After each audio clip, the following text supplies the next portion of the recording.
नमस्कार, मैं हूं कपिल मिश्रा और आप देख रहे हैं हमारा विशेष कार्यक्रम छत्तीसगढ़ के बात हमारे साथ। आज बात छत्तीसगढ़ के पूर्व आबकारी मंत्री और कोंटा विधानसभा से विधायक कवासी लखमा की गिरफ्तारी पर हो रही सियासत की।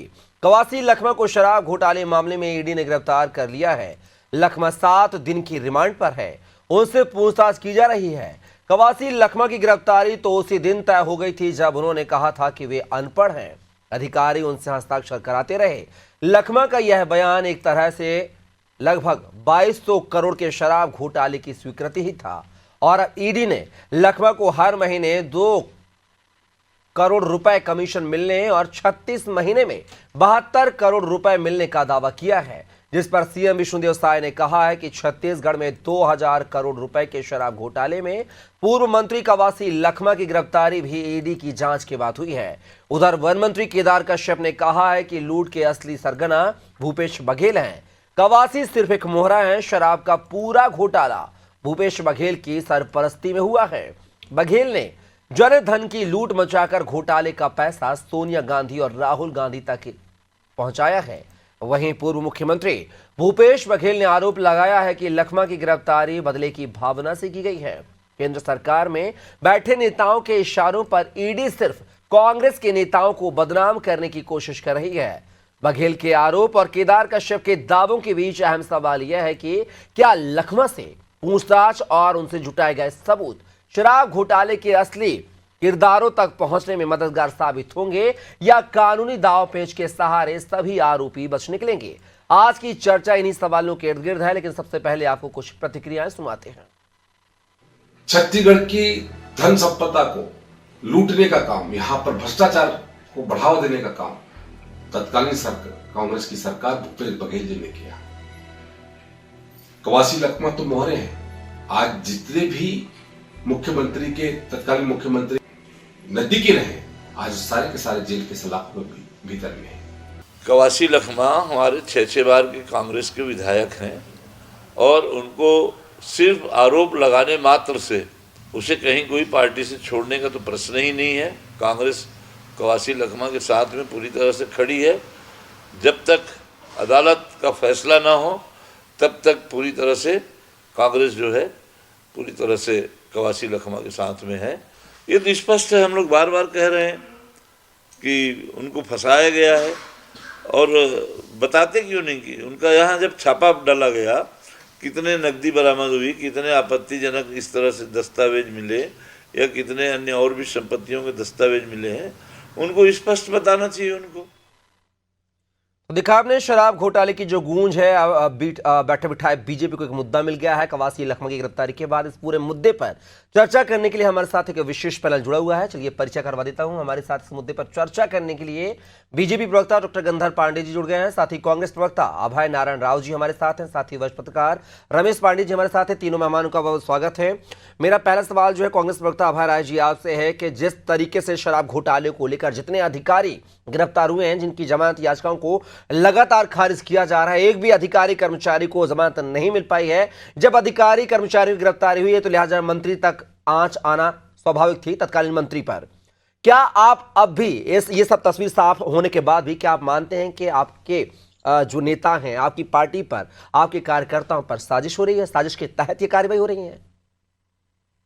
कपिल जी, एक ऐसी जांच जो 3 साल से चल रही है, ये तीसरा साल है।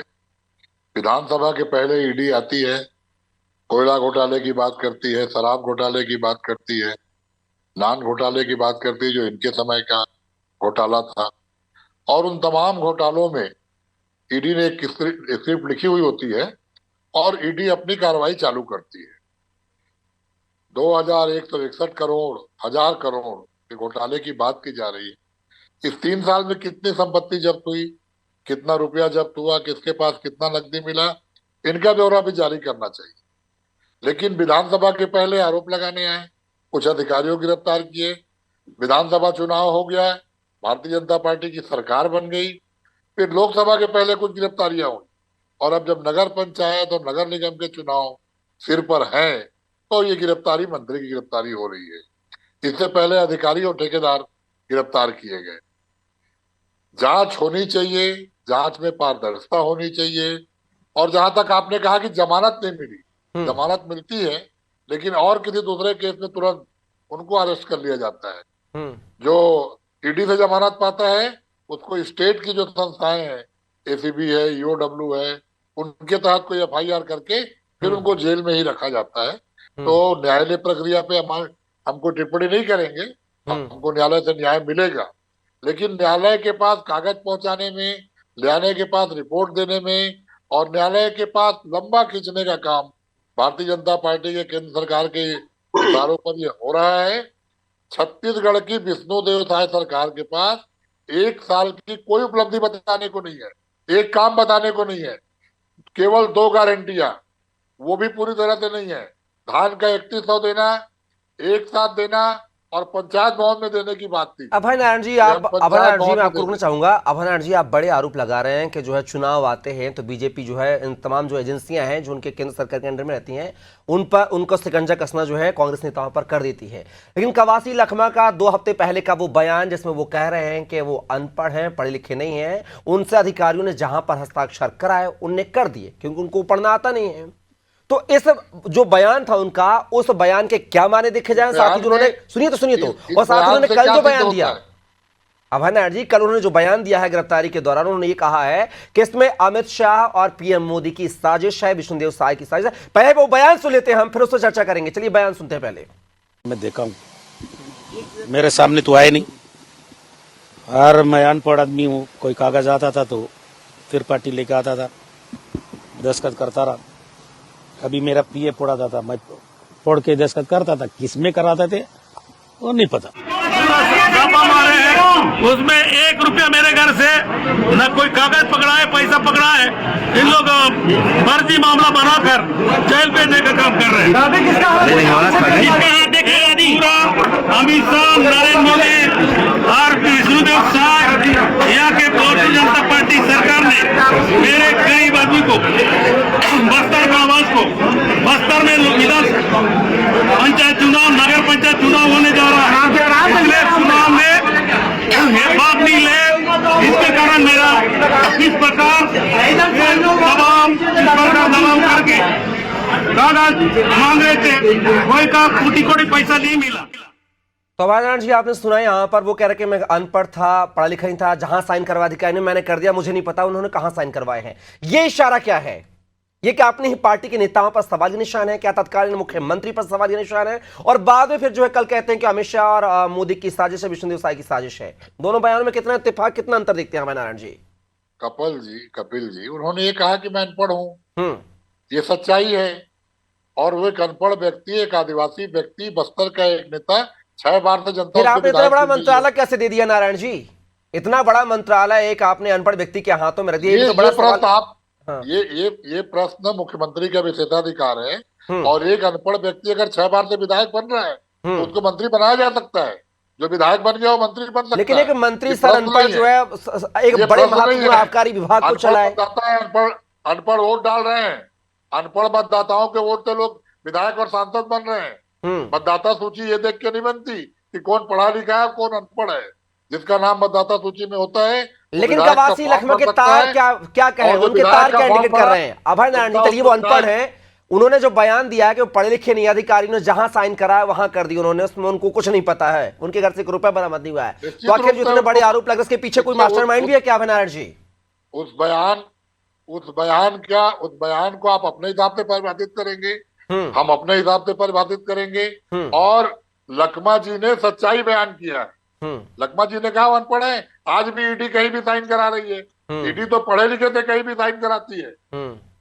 ईडी तो जिसको हिंदी नहीं आती उसको अंग्रेजी। साहब उन्होंने ईडी पर नहीं बोला, उन्होंने आपके अधिकारियों में बोला है उस दौरान जब मंत्री थे तब की बात उन्होंने कही। अभय नारायण जी चलिए जवाब लेते हैं। आपके सारे सवालों के जवाब जो है गंधर पांडे जी बैठे हुए बीजेपी प्रवक्ताओं से लेते हैं। गंधर पांडे जी, आप जो है साजिश के तहत कांग्रेस नेताओं को एक के बाद एक रडार पर लेते हैं, ये आपकी साजिश है। जब चुनाव आते हैं तब आपका जो है शराब घोटाले का या तमाम मंत्रियों को लेकर शिगुफा एक निकलकर सामने आ जाता है। आखिर क्या है भैया, पीछे पड़े कांग्रेस के? देखिए, कहीं भी ऐसा नहीं है कि चुनाव आने से इसका कोई लेना देना है। चरणबद्ध तरीके से इसमें जांच एजेंसियों ने अपनी भूमिका निभाई है। सबसे पहले अधिकारियों को गिरफ्तार किया गया, उनके बयान के आधार पर जब अरुणपति त्रिपाठी जी ने बयान दिया कि 50 लाख रुपए महीना दिया जाता था, उसके बाद ऊपर से 1.5 करोड़ रुपए और दिए जाते थे। इस प्रकार की जब बयानबाजी हुई और जब ईडी ने छापेमारी की कार्रवाई की तो उस समय उन्होंने एक्सपेक्ट भी किया था, जिसमें उन्होंने लिखा था स्पष्ट तौर पर कि पीओसी, प्रोसीड ऑफ क्राइम, मतलब कि उनके जानकारी में था जब मंत्री पद पर रहते हुए कि इस प्रकार की दुर्घटना जो है जिससे प्रदेश की जनता का और प्रदेश के राजस्व का नुकसान हो रहा है वो घटित हो रही है। ये जानते हुए भी उन्होंने इस चीज को होने दिया, जबकि उनके हाथ में था चीजों को रोक सकते थे। और कहीं ना कहीं निश्चित तौर पे जिस प्रकार से हमारे कैबिनेट मंत्री आदरणीय केदार कश्यप जी ने कहा है कि कवासी लखमा जी को तो एक मोहरा बनाया गया, इतने बड़े षड्यंत्र को करने के लिए एक मकसद के तहत उनको उस मंत्री पद पे बिठाया गया था। इसके मास्टरमाइंड जो है वो पूर्ण रूप से जो 2200 करोड़ का ये घोटाला है लगभग, उसके पीछे है।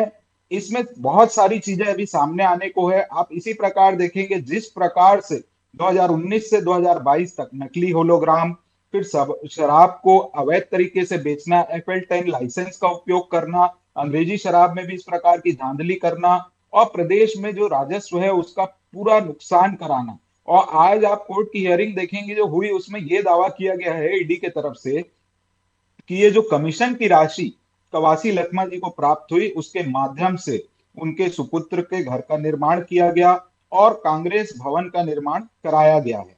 तो इस प्रकार की गंधर चीजें जब पांडे जी, सामने आप आती कह रहे हैं, ईडी के वकील कह रहे हैं, लेकिन यहां पर अभय नारायण जी कह रहे हैं कि आपने जो भी 3 जगह छापेमार कार्रवाई की है, जो जांच पड़ताल की है, उसमें आपको कुछ नहीं मिला है, ईडी को कुछ नहीं मिला है। अगर मिला है तो वो साक्ष्य पेश करें, ये कहना अभय नारायण जी का है। डिजिटल सबूत और डिजिटल चीजों को उस समय आरोप जब्त बनाया किया जी, अपने गया है, पास आरोप। कार से भी चीजों को निकाला गया है।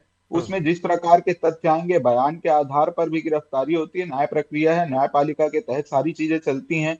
जिस प्रकार से उस समय जो अधिकारी थे, आप देखेंगे अनेक प्रकार के जितने अधिकारी थे, जो ठेकेदार थे, सबके बयान दर्ज हो चुके हैं। उनके बयानों के आधार पर आगे की कार्रवाई की जाती है। चलिए, और जो डिजिटल डिवाइसेस आए हैं जी, उनको भी डिकोड करके उसके सभी सबूत कोर्ट के समकक्ष प्रस्तुत कर दिए जाएंगे। अभय नारायण जी कुछ कह रहे हैं आपके जवाबों पर। अभय नारायण जी 30 सेकंड, फिर सीधा बर्ष पत्रकार को मैं करूंगा। यही कह रहा हूँ कपिल जी कि ईडी के पास बयान है, ईडी का वकील क्या बोल रहा है, ईडी क्या सबूत रखी है, उसका बयान भाजपा प्रवक्ता दे रहे हैं। ये भारतीय जनता पार्टी के प्रवक्ता हैं कि ईडी के प्रवक्ता, यही स्पष्ट नहीं, प्रवक्ता नहीं, वो कह रहे हैं कि ऐसा मामला सामने है, वो बात को रख रहे हैं। ईडी ने प्रवक्ता क्या कहाँ है कहा? साहब? अरे ईडी तो वही कहेगी जो उसको कहना है। हाँ। ईडी तो बयान लिख के लाती है और उसको जारी कर देती अब है। उनके पक्ष में माहौल है तो उसको लूटने की कोशिश कर रहे हैं साहब। जब आपके पक्ष में माहौल है तो आप भी उसको भुनाने की कोशिश करते हैं। ये इसी को तो सियासत बोलते हैं ना बनारन जी। चलिए, रमेश पांडे साहब जिस तरीके से जो हमें सच्चाई लग रही है, जिस प्रकार से जांच एजेंसियां यही तो कार्रवाई कर रही है और उनके जांच पे हमको संदेह नहीं हो रहा, हम उन पर उंगली नहीं उठाना चाह रहे, इसलिए हम उनके जांच की जो रिपोर्ट है उसको सार्वजनिक कर रहे, बता रहे हैं कि एजेंसियों ने क्या पाया, क्या किया। आप 2018 से सत्ता में थे, सीबीपीएससी में युवाओं के साथ घोटाला, राजीव युवा अनुदान के नाम में 240 करोड़ का घोटाला, महादेव सट्टा घोटाला, शराब घोटाला, रेत घोटाला, कोयला घोटाला, सौम्या चौरसिया। चलिए गंधर्व जी और अभिनंदन सीधा रमेश पांडे साहब का रुख करेंगे और लगातार हमारे साथ बने हुए हैं वरिष्ठ पत्रकार रमेश पांडे साहब। जिस तरीके से छत्तीसगढ़ में शराब घोटाले को लेकर सियासत हो रही है और कवासी लखमा का वो बयान जिसमें वो कह रहे हैं कि अनपढ़ हैं वो, उन्हें कुछ पता नहीं है कि कौन से कागज पे साइन कराए जा रहे हैं और कौन से पे नहीं कराया जा रहा। मैं तो सिर्फ साइन करता था एक मंत्री होने के नाते। तो जिस तरीके के जो केदार कश्यप जी आरोप लगा रहे हैं कि कवासी लखमा को सिर्फ मोहरा बनाया गया है, इतना महत्वपूर्ण विभाग जो एक राज्य की जो आय का लेखा जोखा रखता है, आय की दिशा और दशा तय करता है, विकास की दिशा दशा तय करता है, उस विभाग का मंत्री बना दिया गया ताकि वो हिसाब किताब न रख पाए। लेकिन पर्दे के पीछे उसको कोई और चलाता रहा है, मास्टरमाइंड कोई और है।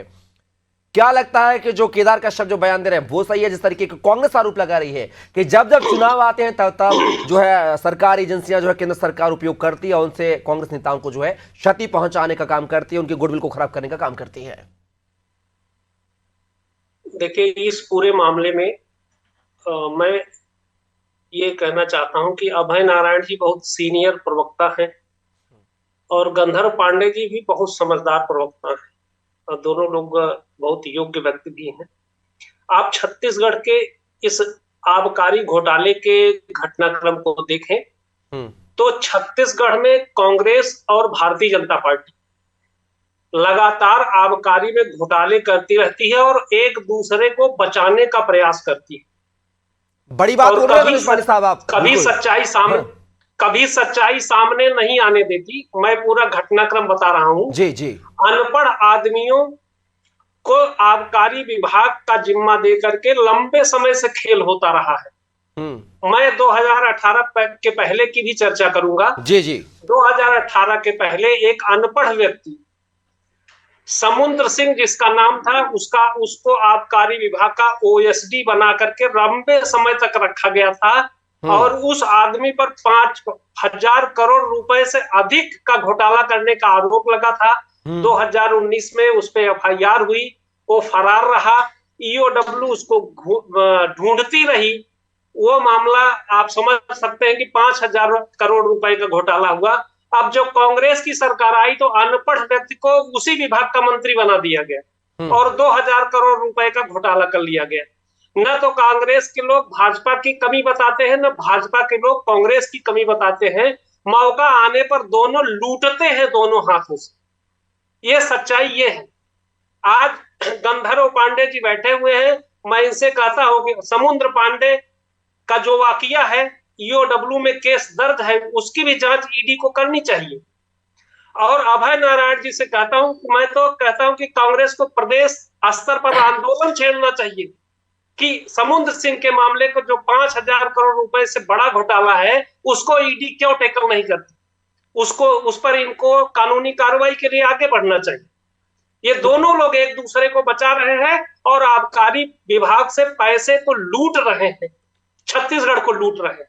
अभय नारायण जी, बड़े आरोप लग रहे हैं आप पर भी और बीजेपी पर, दोनों पे बात कहूंगा। ये बताइए, समुद्र से आप पे जब इतना आप बड़ी सफाई दे रहे हैं कि ये विद्वेष के कारण राजनीति की जा रही है, हमारे ऊपर एजेंसियां बिठाई जा रही हैं, जांच बिठाई जा रही है, समुद्र सिंह का जिक्र क्यों नहीं करते हैं आप? आपकी रूह क्यों काम जाती है समुद्र सिंह का नाम लेने में? देखिए, समुद्र सिंह का जिक्र हमेशा से होता आया है। हाँ। अरुणपति त्रिपाठी रमन सिंह के ही पाले पोसे अधिकारी हैं जो हमारे सरकार में कंटिन्यू हो गए।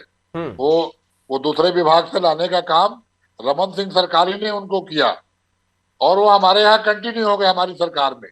और जब सरकारी अधिकारियों की गिरफ्तारी हुई, जब घोटाले की जांच शुरू हुई, तो कांग्रेस ने कभी आपत्ति नहीं उठाई। कांग्रेस तो चाहती है कि जांच हो। हम तो कह रहे हैं कि ईडी जांच करे। अरे अभय नारायण जी, भ्रष्ट अधिकारी को जिस पर 5,000 का घोटाले का आरोप है, ईडब्ल्यू में उसकी एफआईआर दर्ज है, उसको आप चलाते रहे, अधिकारी बना के उसको मतलब उपयोग करते रहे। ये तो वही कहानी, चोर चोर मौसेरे भाई।